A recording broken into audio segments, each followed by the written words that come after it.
की तरह अनलिखित ब्लॉग में सबका हार्दिक स्वागत है। सबके मंगल भविष्य की कामना के साथ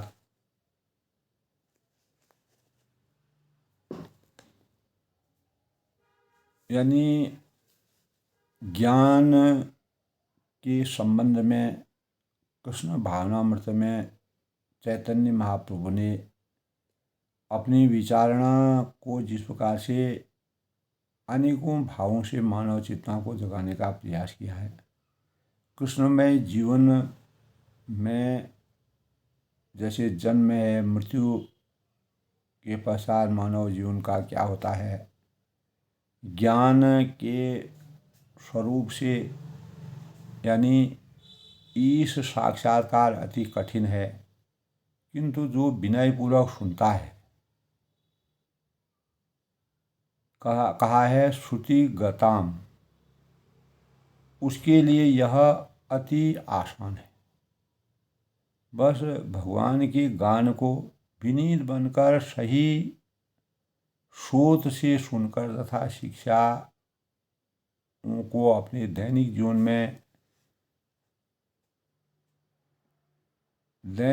में अवतीर्ण करके हम यानी ब्रह्म के विजेता कैसे बन सकते हैं। तो जो ऐसा करता है उसे भगवान कृष्ण आसानी से प्राप्त होते हैं। इसी परिप्रेक्ष्य में तो सामान्यतः दोस्तों हम ईश साक्षात्कार अति कठिन होता है, किंतु जो विनयपूर्वक उसको सुनता है, उसमें लगन लगाता है, ध्यान केंद्रित करता है, उसके लिए यह अति आसान हो जाता है।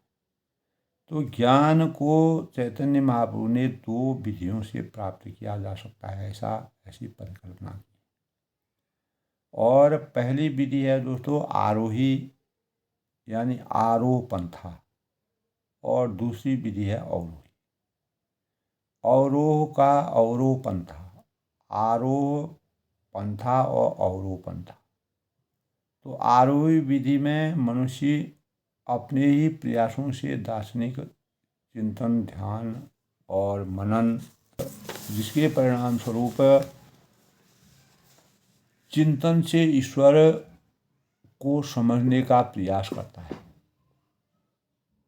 तो अवरोही विधि में वह किसी अधिकारी से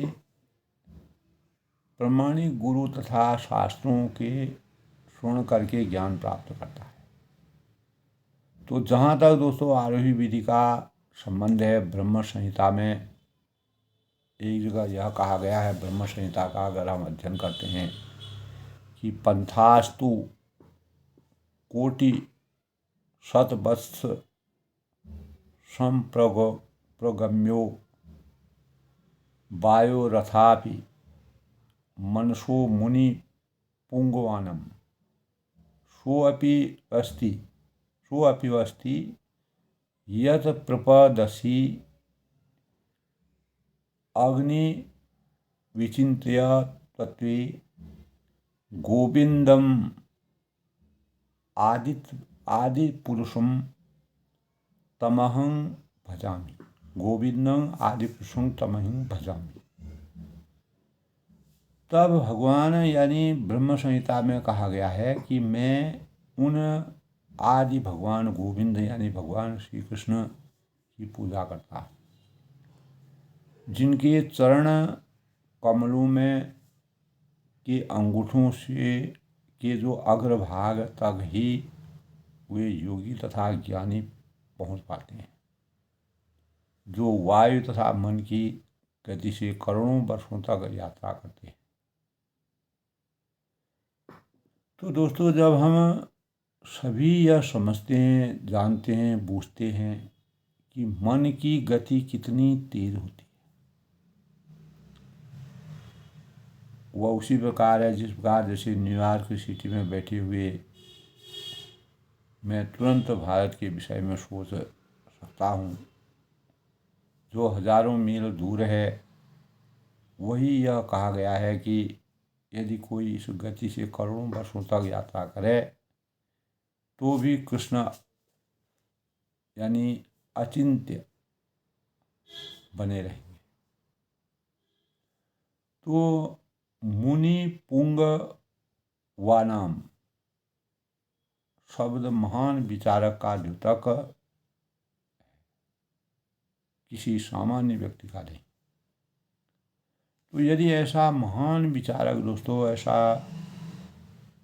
विदूषक जो है भी मन की गति के करोड़ों वर्ष तक यात्रा करे तो भी वह अज्ञेय परम पुरुष को तब भी नहीं खोज पाएगा। तो परम शक्ति को खोजना बड़ा ही कठिन है। फिर भी जो व्यक्ति अविचल भाव से बिना किसी विचलित हुए इस कृष्ण भावनामृत को अपने जीवन में अवतरित करता है, अंगीकार करता है, उसके लिए कृष्ण सहज उपलब्ध होते हैं। तो ऐसा क्यों? क्योंकि नित्य युक्त योगिनो, एक जगह कहा है नित्य युक्त योगिनो, यानी क्योंकि ऐसा व्यक्ति सदैव भक्ति में लगा रहता है,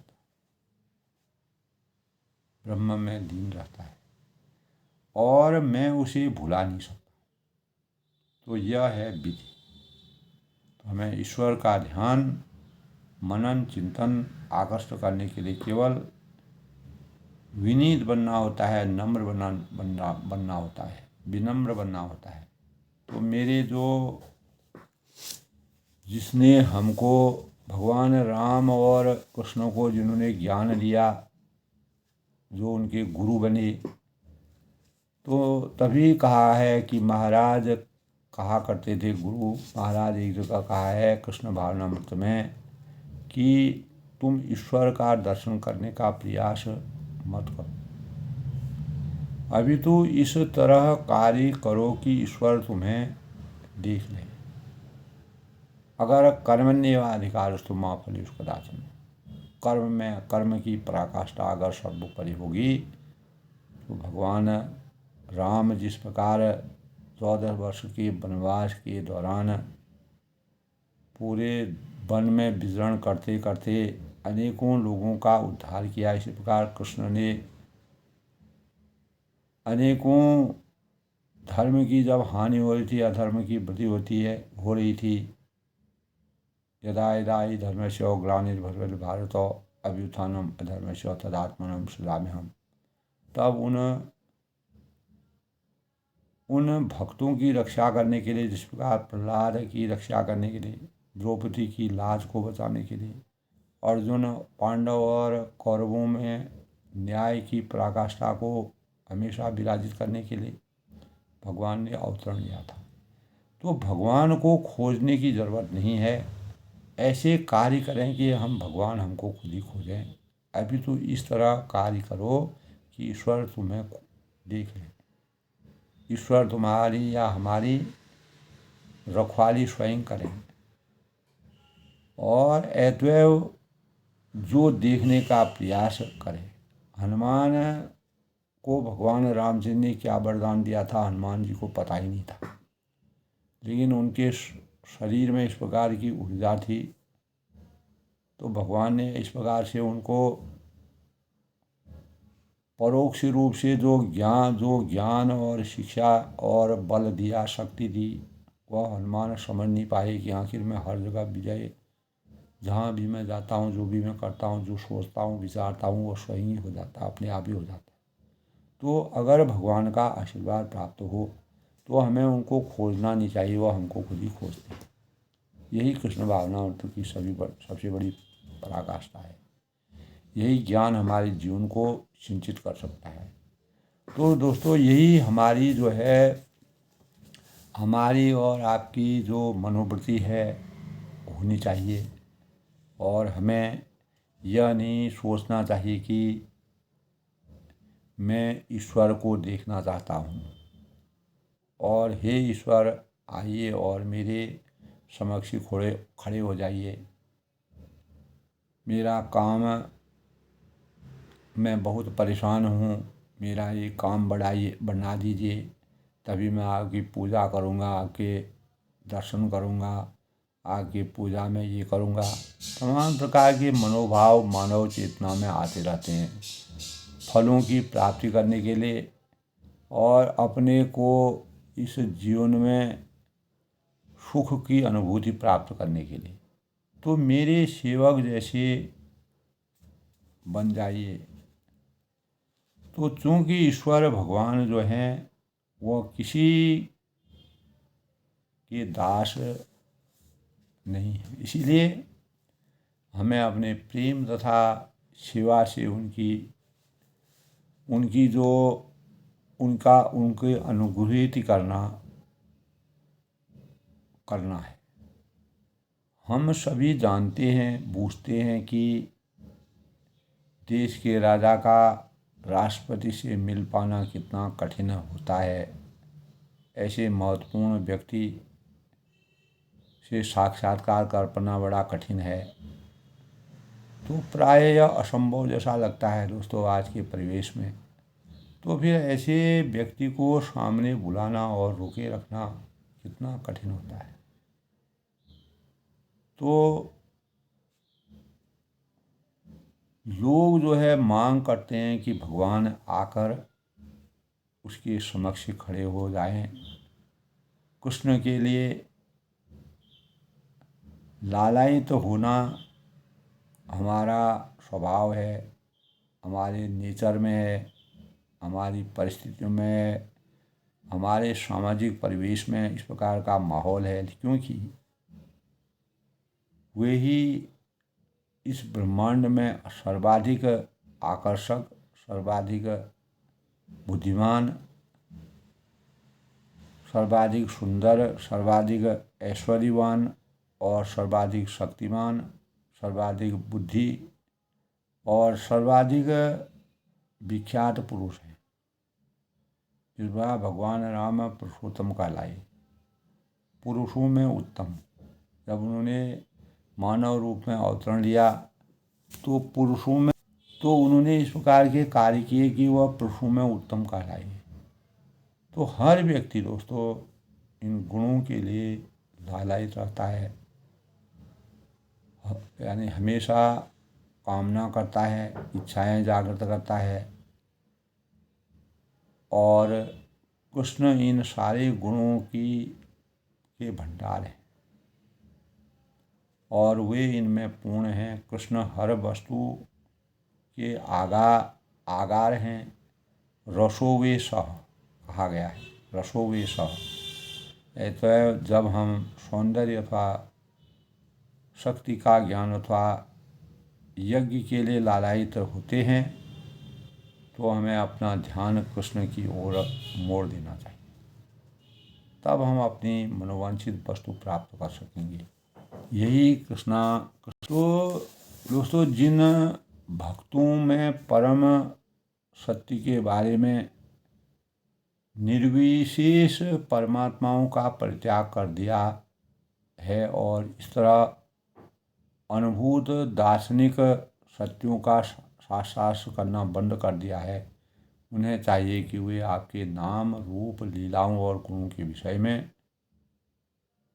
स्वरूप प्रसिद्ध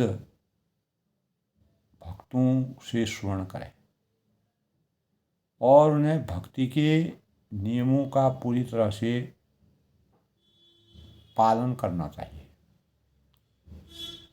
उनका निर्वहन करना चाहिए। और अवैध जो गलत चीज़ें हैं, गलत हमारे संस्कार हैं, गलत हमारे अंदर गलत बुराइयां हैं, जैसे यौन है, जुआ है, नशा है, पशु हत्या से हमेशा दूर रहना चाहिए। तो मनसा वाचा कर्मणा शरण ग्रहण करते हुए वे किसी आश्रम या सामाजिक पद में रह सकते हैं। निसंदेह दोस्तों अगर हम और आप सदैव अपराजेय होते हुए भी ऐसे व्यक्तियों द्वारा जीते जाते हैं। तो एक जगह कहा है, ज्ञानी प्रयासुम पदास्य न मंत्य एव जीवन्ति सन्मुख ऋतां भवदीय वार्तां स्थाने स्थिता श्रुतिगतां तनुवांगम नोभि ये प्राप्यशो अर्जितं जितोप्यसि तैस्थितलोक्यस्याम्। तो ज्ञान प्रियासम द्योतक है। धर्मज्ञों तथा जो दार्शनिक हैं का जो वर्षानुवर्ष जन्म और जन्मांतर ईश्वर या परम सत्य को समझने का प्रयास करते रहते हैं, उनके प्रयास उस कूपमंडूक जैसे होते हैं जो अटलांटिक और प्रशांत महासागर की विशालता समझने का प्रयास करता है। स्थाने स्थितं स्थितिगत्वां तन्वा आगिमोभि और ये प्रार्यशोय जितं जितो अप्यसि तैस्त्रीलोक्यम। और जब ब्रह्मा अंतरिक्ष को मापने से, ये हमारे प्रयास जो हैं, अंतरिक्ष को मापने के जो प्रयास हैं वह व्यर्थ हो रहे हैं, तो ईश्वर को मापने के प्रयास व्यर्थ तो हो ही जाएंगे। तो ऐसे प्रयासों की असफलता निश्चित है दोस्तों। ऐसे श्रीमद् भागवत की संस्तुति है, मान्यता है कि ब्रह्म को मापने के सारे प्रयास छोड़ दिए जाएं और अपने सीमित ज्ञान के बल पर ईश्वर को समझ पाना पूर्णतया व्यर्थ है। और जो बुद्धिमान हैं इसे समझना है, हमें विनीत बनना चाहिए और वह समझने का प्रयास करना चाहिए कि हम सृष्टि के एक नगण्य अंश हैं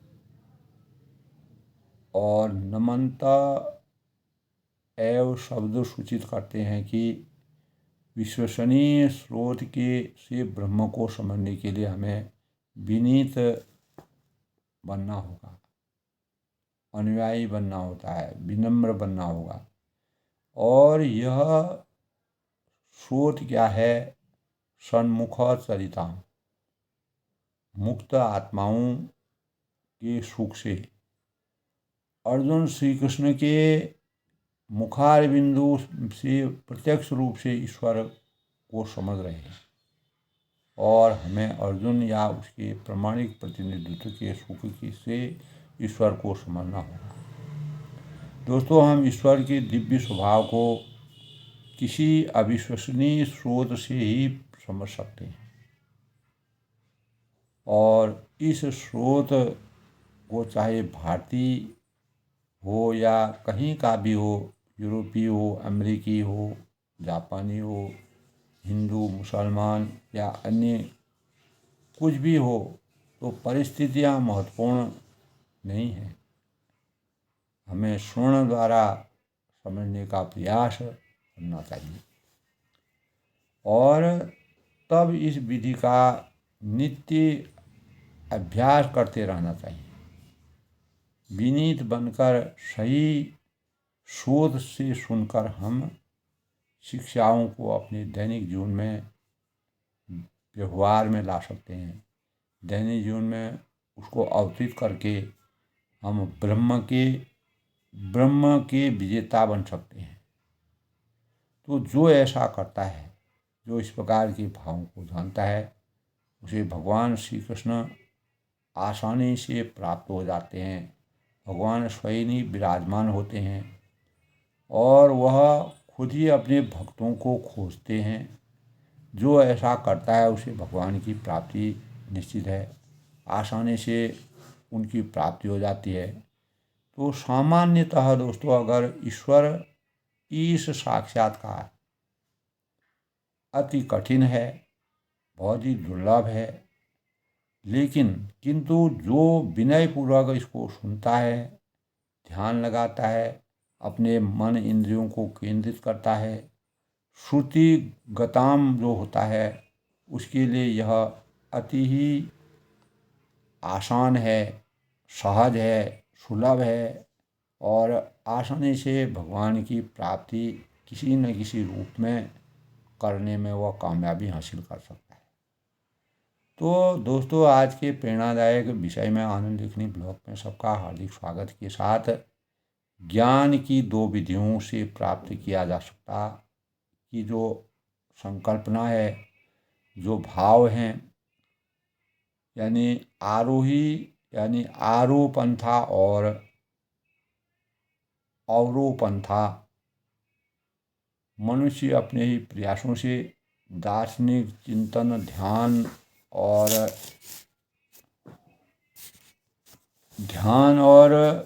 या चिंतन से ईश्वर को समझने का प्रयास कर सकता है। तो अवरोही विधि से वह किसी अधिकारी से, प्रमाणिक गुरु और शास्त्रों से श्रवण करके ज्ञान प्राप्त करता है। जहाँ तक आरोही विधि का संबंध है, वो ब्रह्म संहिता में जो वर्णन किया है कि मैं उन आदि भगवान गोविंद की पूजा करता हूँ जिनके चरण कमलों में, कमलों के अंगूठों के अग्रभाग एक ही यानी तक ही वे योगी तथा ज्ञानी पहुँच पाते हैं जो वायु तथा मन की गति से करोड़ों वर्षों तक यात्रा करते हैं। तो हम सभी को यह समझना है कि मन की स्थिति, गति कितनी तेज है। तो आज के प्रेरणादायक विषय में दोस्तों, सबकी मंगल कामना के साथ हमें अपने मन की गति को समझना, परमात्मा की खोज न करके परमात्मा हमारी खुद ही खोज करने में, अगर हमारे कर्म श्रेष्ठ हैं, कर्म भाव में हमारी पूर्ण निष्ठा है, तो परमात्मा का वास्तविक प्रसार हमको अपने आप ही स्वतः ही मिल जाता है। हमें उनको खोजने की ज़रूरत नहीं, वो खुद ही हमारी खोज करते हैं। तो कस्तूरी कुंडल बसे मृग ढूंढे बनमाए, ऐसे घटघट राम है दुनिया दिखे नाई। वो हमें उस कस्तूरी को अपने अंतःकरण में खोजने की ज़रूरत है, तभी हम कृष्ण भावनामृत के अनुसार अपने जीवन को कृष्ण के स्वरूप में विराजित कर सकते हैं और ज्ञान की पराकाष्ठा से अपने जीवन को सरल और सुलभ और आनंद की अनुभूति, सानंद की अनुभूति करने में कामयाबी हासिल कर सकते हैं। सब लोग सुखी रहें, खुश रहें, प्रसन्न रहें।